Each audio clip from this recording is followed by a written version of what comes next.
애틀랜타 라디오 코리아 6월 24일 목요일 오늘의 한 뉴스입니다. 인도발 코로나 델타 변이 바이러스가 무서운 속도로 전 세계에 확산하고 있습니다.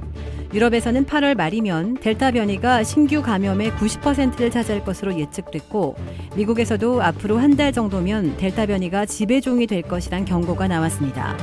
이런 가운데 미국에서는 백신 접종률에 따라 주별로 희비가 엇갈리고 있습니다. 접종률이 높은 북부의 뉴욕주는 비상사태 종료와 함께 일상 회복을 선언했지만, 접종률이 낮은 남부 텍사스의 한 병원에서는 접종 거부자를 해고하면서 갈등을 빚고 있습니다. 플로리다주 마이애미 데이드 카운티 서프사이드에서 오늘 오전 2시께 12층 아파트 일부가 붕괴해 구조 작업이 진행 중입니다.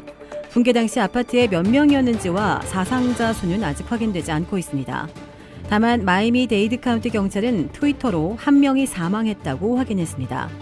찰스 버킷 서프사이드 시장도 MBC 방송에 출연해 2명이 구조돼 병원으로 이송됐으나 그중 1명이 사망 선고를 받았다고 말했습니다. 버킷 시장은 아파트 내 꽤 많은 사람이 있었던 것 같다고 덧붙였습니다. 지역 방송은 최소 1명이 사망하고 9명이 병원에 이송됐다고 전했습니다. 이날 붕괴한 아파트는 해변과 가까운 곳에 있는 콘도미니엄 형태로 1981년 건설됐고 호실은 136개로 알려졌습니다. 붕괴의 원인은 아직 밝혀지지 않고 있습니다. 한때 세계 무대를 주름잡았던 팝스타 브리트니 스피어스가 어제 LA 카운티 고등법원에서 절규했습니다. 1999년 소녀 시절 데뷔해 단숨에 월드스타로 떠오른 그는 지금도 전설적 아이돌로 회자되지만 실은 친부의 속박에 얽매인 삶을 살았다고 폭로하며 법원에 친부의 법정 후견인 지위 박탈을 요청하고 나선 것입니다. 이날 법원은 스피어스의 입장을 직접 청취하라는 심리를 열었고, 그는 20분가량에 걸쳐 화상으로 입장을 표명하는 방식으로 자신이 겪은 부당함과 심리적 고통을 격앙된 목소리로 토로했습니다. 스피어스는 후견인 제도를 학대라고 규정하고 이것을 끝내고 싶고 내 삶을 되찾고 싶다고 말했습니다.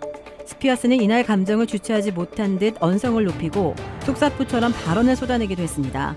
친부를 겨냥해 내 아버지와 측근들, 내 소속사는 감옥으로 가야 한다고도 주장하기도 했습니다.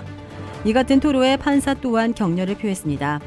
브렌다 페니 판사는 스피어스가 법정 발언에 나서기까지 많은 용기가 필요하다는 것을 안다면서 격려하고 앞으로 나와서 생각을 말해준 것을 치하하고 싶다고 말했습니다. 판사는 그러나 후견인 지위 종결과 관련한 결정을 하기 전에 공식적으로 신청이 들어와야 한다며 이날 구체적 결정을 내리지는 않았습니다. 오늘 12월 만 40살이 되는 두 아이의 엄마 스피어스는 2008년부터 후견인으로 지명된 부친 제이미 보호 아래 있었습니다. 하지만 스피어스는 최근 아버지가 13년 동안 자신의 삶을 통제했다고 주장하며 이같이 법정 다툼에 나섰습니다. 한국 야권의 유력 대선 주자인 윤석열 전 검찰총장이 마침내 대권으로 향하는 배를 띄웁니다.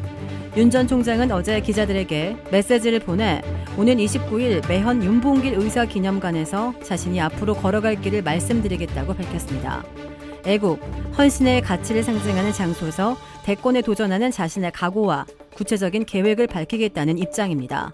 6월 말, 7월 초라는 대강의 시기만 제시한 윤 전 총장으로서는 더는 결정을 늦추기 어렵다고 판단한 것으로 보입니다.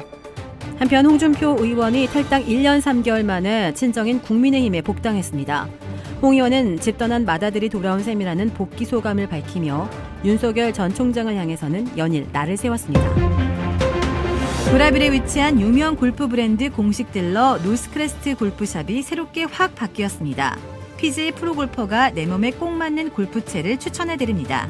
노스크레스트 골프. 주택 구매뿐만 아니라 커머셜, 웨어하우스, 비즈니스 건물까지 부동산계의 큰손 이주환 부동산. 크레딧 카드 빚 최대 80%까지 탕감. 크레딧은 지켜드리고 빚은 줄여드리는 O3 컨설팅이 오늘의 한 뉴스를 후원합니다. 이상 애틀랜타 라디오 코리아 6월 24일 목요일 오늘의 한 뉴스의 고지선이었습니다.